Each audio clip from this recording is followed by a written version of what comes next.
Tipe kepribadian INTJ sering digambarkan sebagai individu yang sangat logis, tajam secara intelektual, visioner, memiliki rencana jangka panjang, tertutup secara emosional, dan kurang empatik dalam komunikasi sosial, serta kurang toleran terhadap ketidaklogisan, kebodohan maupun ketidakefisienan. Sedangkan sosiopati merupakan gangguan kepribadian antisosial. Ciri-cirinya meliputi ketidakpedulian terhadap norma sosial, hukum, dan hak orang lain. Kecenderungan untuk memanipulasi, menipu, dan mengeksploitasi. Memiliki impulsivitas, agresivitas, dan perilaku kriminal yang konsisten. Kurang empatik dan rasa bersalah, serta memiliki kecenderungan untuk tidak bisa membentuk hubungan emosional yang tulus dengan orang lain. Umumnya, individu dengan tipe kepribadian INTJ secara alami lebih fokus pada logika dan objektivitas, dan seringkali tidak terlalu ekspresif secara emosional. Dalam komunikasi sosial, mereka bisa terlihat dingin, cuek, atau bahkan kejam. Tapi ini tidak berarti mereka tidak memiliki empati. Mereka hanya tidak menunjukkan empati secara eksternal seperti tipe feeling dalam MBTI. Sedangkan sosiopat benar-benar kekurangan empati secara neurologis dan cenderung melihat orang lain sebagai alat, bukan subjek moral. INTJ bisa tampak tidak empatik karena cara penyampaiannya, sedangkan sosiopat tidak empatik karena struktur psikologis dan moralitasnya yang rusak. Tipe kepribadian INTJ dikenal sebagai master strategist. Mereka berpikir jangka panjang dan bisa merancang sistem sosial, ekonomi, atau bahkan psikologis untuk mencapai tujuan mereka. Sementara sosiopat juga sering sangat strategis, namun dalam konteks manipulasi interpersonal.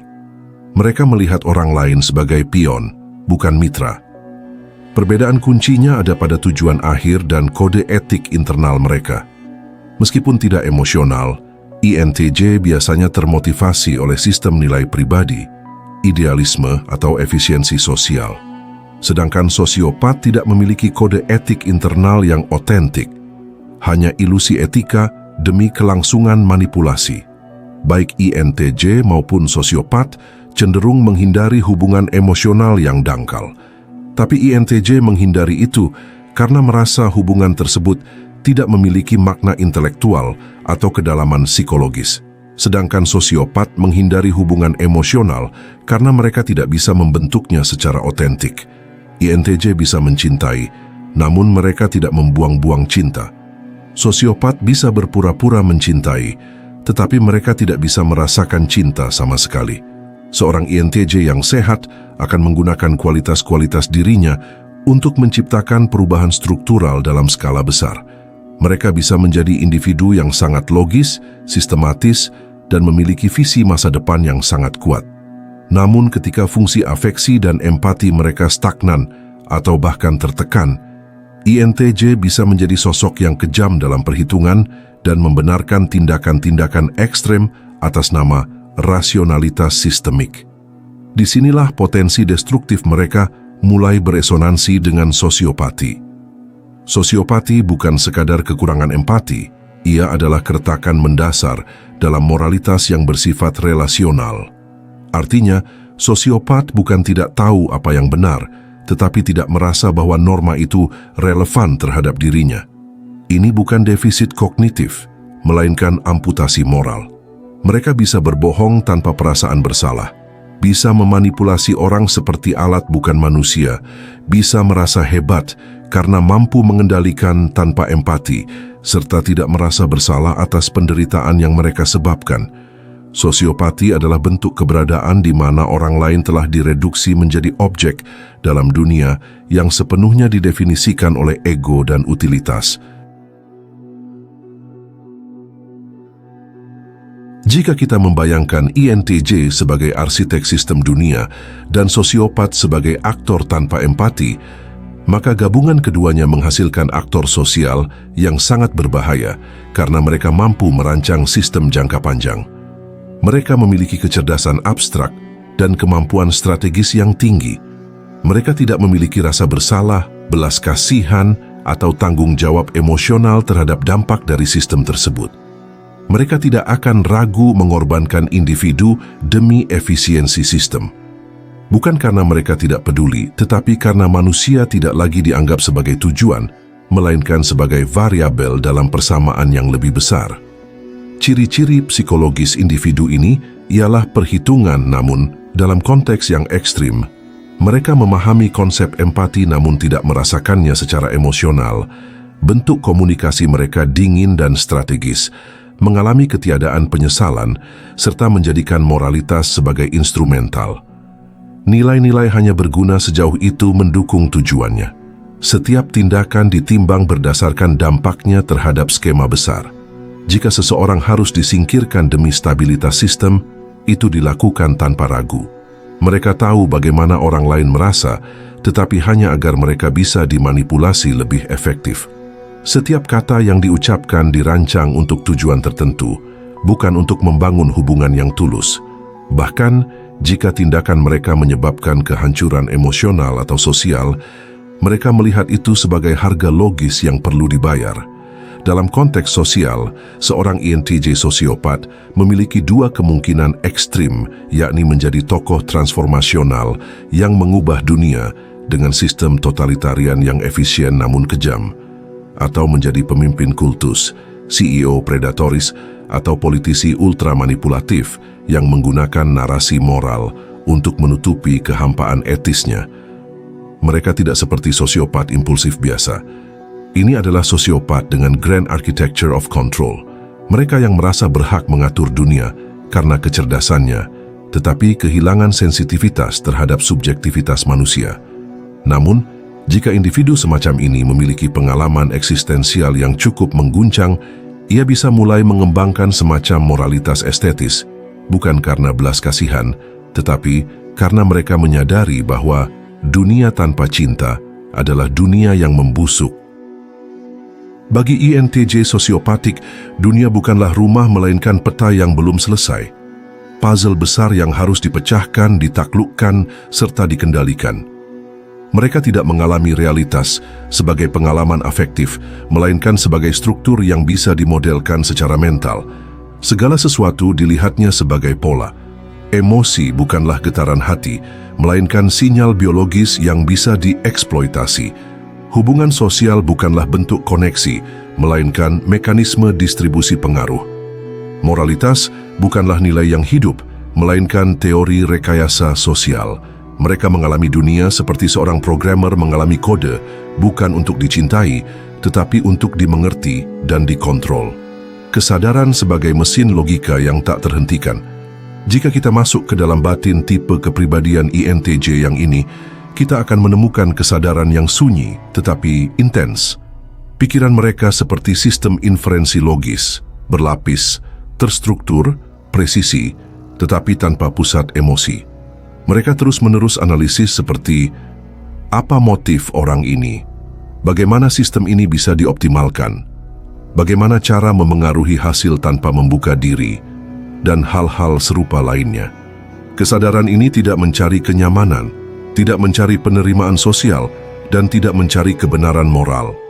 Ia hanya ingin memahami struktur kekuasaan, celah kelemahan, dan titik pengaruh. Ini adalah pengalaman menjadi agen sistem, bukan subjek moral, bukan juga pribadi yang ingin dicintai. Emosi bukan dirasakan, melainkan dihitung. Bagi mereka, emosi bukan sesuatu yang dialami sebagai kualitas eksistensial, melainkan fenomena eksogen seperti cuaca atau sinyal pasar. Mereka mengamati emosi orang lain seperti seorang ilmuwan mengamati eksperimen kimia. Ketika orang lain marah, sedih, atau mencintai, INTJ sosiopatik tidak tersentuh, melainkan berpikir, kenapa ia menunjukkan emosi ini? Apa leverage dari kondisi emosional ini? Bagaimana ini bisa digunakan untuk menciptakan hasil yang diinginkan?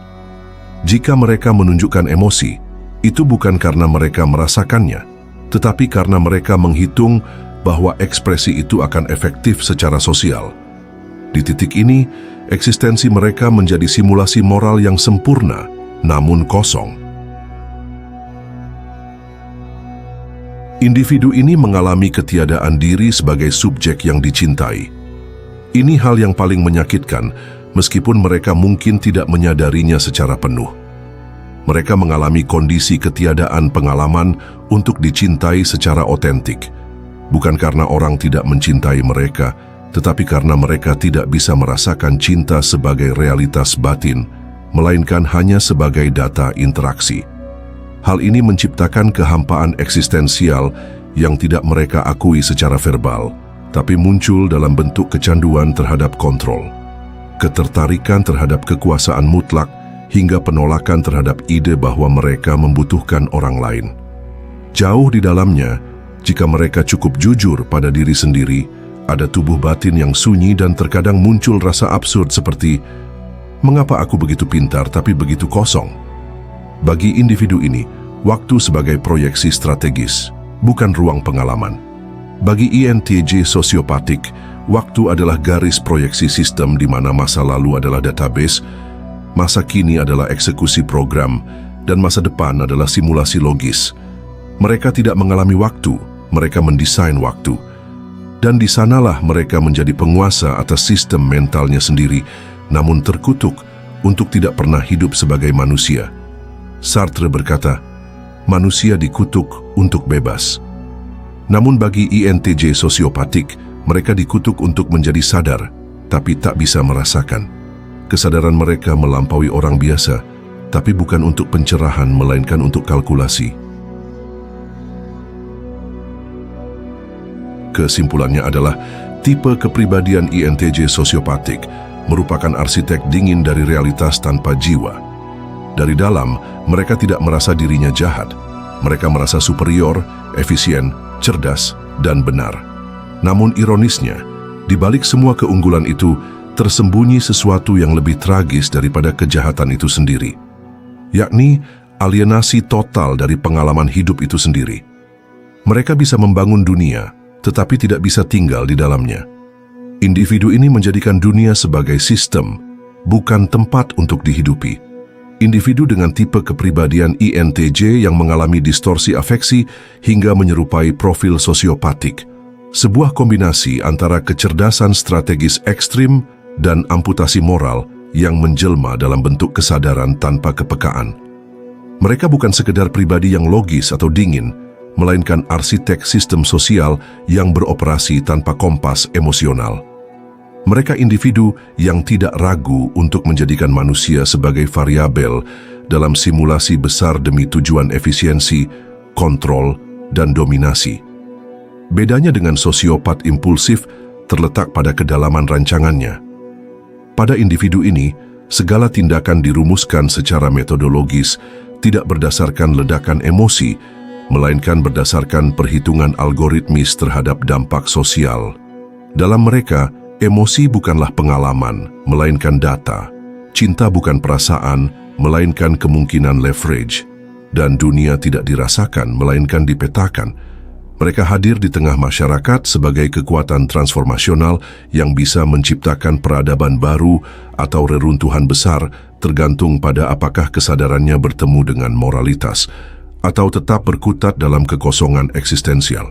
Dan ironisnya, di balik semua grand design yang dibangunnya, tersembunyi kehampaan terdalam akan ketidakmampuannya untuk dicintai dan mencintai sebagai manusia sejati. Sebuah paradoks antara kejayaan intelektual dan kehancuran afektif. Maka berhati-hatilah, jika kecerdasan kehilangan empati dan visi kehilangan cinta, maka yang tercipta bukanlah pemimpin masa depan, melainkan arsitek dari neraka yang sistematis. Seseorang yang bisa membangun utopia logis di atas puing-puing kemanusiaan tanpa pernah meneteskan air mata atas satu jiwa yang dikorbankan demi rancangannya. Baiklah, kalau begitu seperti biasa, terima kasih sudah menyimak sampai sini. Jangan lupa subscribe Jeda Sibuk. Nantikan pembahasan saya selanjutnya. Saya, si ganteng nan tampan Fernando Widono. Sampai jumpa.